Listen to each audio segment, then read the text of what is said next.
What is going on, YouTube? Welcome back to my channel. If you are new here, my name is Lexi. Thank you for joining. If you are not new here, thank you for rejoining this channel. I'll put my Instagram up above so we can connect there. But I have a very special video in store today. Well, I think it's special. I think it'll be helpful. And it's a video I've wanted to make for a while. So I'm going to address my top 10 pieces of advice for a first-time competitor in this video. So even if you're not a first-time competitor, and when I say competitor, if you are new here, you may be like, what do you mean? I mean specifically a competitor in the sport of bodybuilding. So I am myself a bikini competitor. I also am a coach for bikini competitors, and I felt like this was a video that I should put out there just because, I mean, to be honest, I don't know of any other spots you can just go and see somebody talk about all their tips, you know, for first-time competitors. So I'm hoping that this video is going to be insightful for anybody who may be considering competing, whether it be, as a bikini competitor or in a different division, or, I think that some of these pieces of advice I'm going to give are going to be applicable to people who are also seasoned competitors. So welcome you guys. Do me a favor, and if you like this video, give it a thumbs up, subscribe to my channel, and please share this video if it's helpful. That really does help with the growth of my channel. Plus, I feel like it'll be spreading some good word to those who may need it. So let's start. So right off the bat, my number one piece of advice for anybody considering competing is go to a show. I firmly believe that going to a show is so important.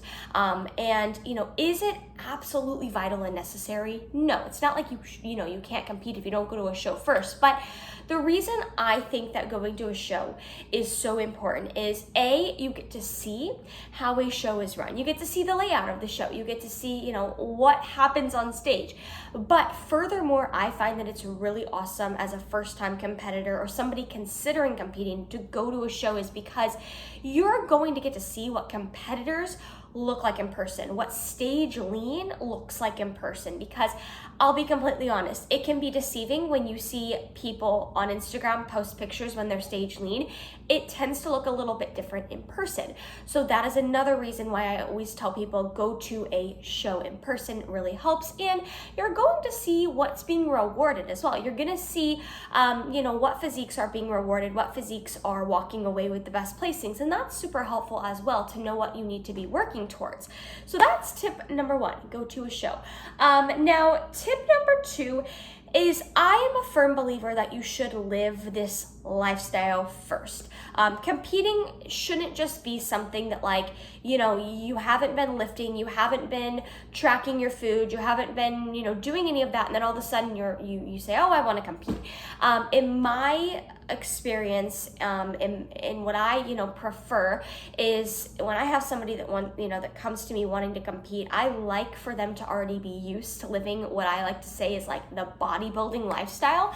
And what I mean by that is that they have a general understanding, or they have been tracking their macros previously, or they've been on some sort of plan where they consistently can stick to a certain food intake. They've been consistently going to the gym. That way it makes that transition phase into prep so much easier, right? Rather than going from doing absolutely nothing to going into something something as extreme as a contest prep. So in my personal opinion, I think it's very helpful to live the bodybuilding lifestyle ahead of time. And just what I mean by that is simply just, have a general understanding, or already be tracking your macros, already be going to the gym consistently. Like, that stuff should be second nature to you by the time you consider starting a contest prep, in my personal opinion. So that's tip number two. Now, tip number three, and some of you guys may say that I'm biased for saying this because I am a coach, but I think any competitor out there can agree and attest to the fact that working with a coach is going to be something I strongly recommend for any first-time competitor. Very rarely do I ever see anybody self-coach themselves into their first show. I've seen people self-coach themselves before, but it's typically competitors who have done this multiple times before. You're going to be learning a lot throughout your first prep, right? You're going to be learning a lot about your body. You're going to be learning a lot about, different things when it comes to show day. You need somebody by your side to do that. You do. Like I said, I've seen athletes self-coach before, but typically it's athletes that have done multiple shows in the past and they kind of already know how everything works and they really don't need that extra assistance. So in my opinion, if you are a first-time competitor or if you are somebody looking to compete, hire a coach. It will take so much stress away from you, because if you hire a coach and you hire a good coach, they are going to get you to where you need to be, right? And they're not going to, miss out on any of the little important details that you may need to really work on going into your show, right? So that is going to be tip number 3. And, to even take it a step farther, I generally recommend the moment you want to eventually compete, because competing is a long-term goal, hire a coach. You don't need to hire a coach just when you think you're ready to start a prep. In fact, I see most athletes being most successful when they hire a coach and they work with a coach before they start a contest prep. Because as a coach, what I can do if I work with somebody before a contest prep is I can learn their body, and also we can make sure that they have enough muscle on their frame. We can make sure that their calorie maintenance is high enough, and we can get them to a good spot before starting prep. So that is tip number 3. Now, tip number 4 kind of goes along with tip number 3, and it's gonna, be on the coaching side of things. And that tip is do your research on coaches. Don't just go with the first person that pops up, or, let's say you have a local coach in your gym who offers to coach you. Do a little bit of research yourself, because more oftentimes than not, I see a lot of first-time competitors going with maybe they're just going with the cheapest option, or they're going with, somebody that approaches them in the gym and says, hey, I'll coach you. They're just not doing enough research when it comes to their coach, and then that ends up backfiring on them. So do your research on your coach, do research, see, what they're about, get on the phone with them, do your research, because that is so important. So that's tip number 4. Now, tip number 5, if you see me looking down, it's because I've got a list so I don't forget these, because I did not memorize all 10 of these. Number 5 is going to be, you need to consider how much muscle you have. I am speaking a lot to bikini girls right now, in the sense of, yes, the bikini division has the least amount of muscle, right? It requires the least amount of muscle to be successful. However, you still need ample amount of muscle to be successful at a bikini competition. And a lot of girls think that, they have enough muscle when they really don't. So some things you can ask yourself as an athlete is, how long have I been consistently weight training? If you've been weight training for less than a year, you may not have enough muscle yet to be successful at that bikini, at the level of a bikini competition, right?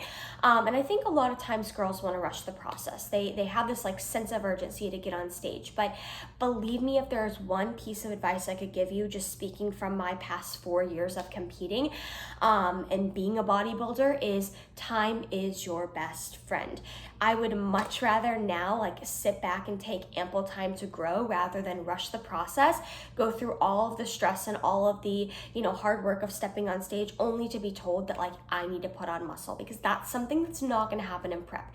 If you're prepping, you're not putting on muscle. You're simply just typically peeling back the layers of body fat that you have. Some people may argue you can put on muscle in prep, and if that's the case, it's a very, very small amount of muscle.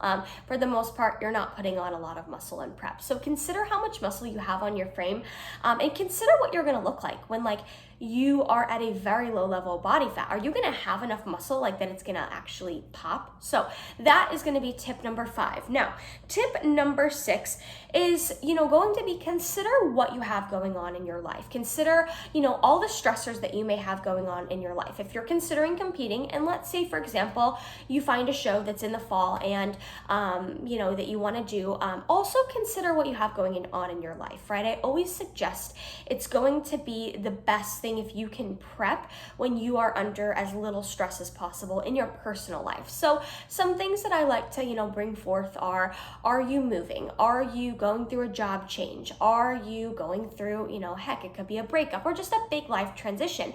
Now, some people can prep just fine under those circumstances. My last prep, I moved, and it wasn't like a big far move, but I moved, and I was in the depths of contest prep, and it worked. However, for a first-time competitor, I strongly recommend making sure that, if you do have things going on, like, you're getting married or you have a job transition that's going to be a lot to cope with, or, you're doing a big move, it may not be the best and most ideal situation to do a contest prep during that time. So that's something to consider. Number 7 is another consideration. Consider the costs of contest prep. So good news is I do have a whole video breaking down all of the costs of contest prep. I'll put the thumbnail up above, so you can check out that video out if you are interested in hearing a little bit more about the specific costs that you have to plan for.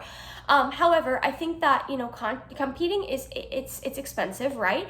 But I think that if you plan for it and you budget for it, it's doable for most people.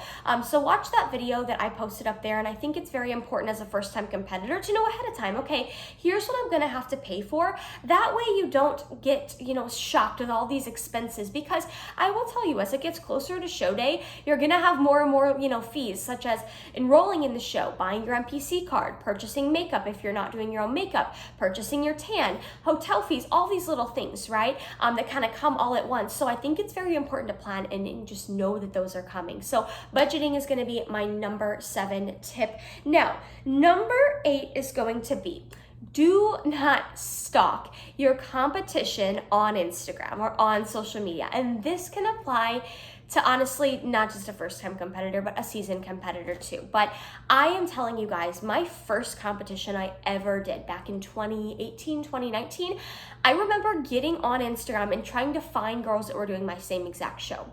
That is a major no-no, because at the end of the day, you don't know how that girl is going to show up on show day. And with our technology nowadays, it's very easy to manipulate the lighting and pictures to make yourself look a lot different than you actually look in person. So do not stalk your competition on Instagram. Do not get in your head about other girls you see on Instagram, because remember, Instagram is a highlight reel, and a lot of girls deep into prep, they get a really good pump in the gym that lasts for like 30 minutes, and they take a picture during that time, right? When really that's not how they look, all the time, right? And also you have to remember that, how is somebody's posing going to be on stage? Just don't compare yourself to your competition strictly based off of Instagram. That is oh my God, that's a rabbit hole you just don't want to fall down. So that is number 8. Now, number 2 is going to be, don't take too much advice from too many people. And what I mean by this is, there's a philosophy that I oftentimes use a lot with my competitors. I'll say, we don't need too many cooks in the kitchen.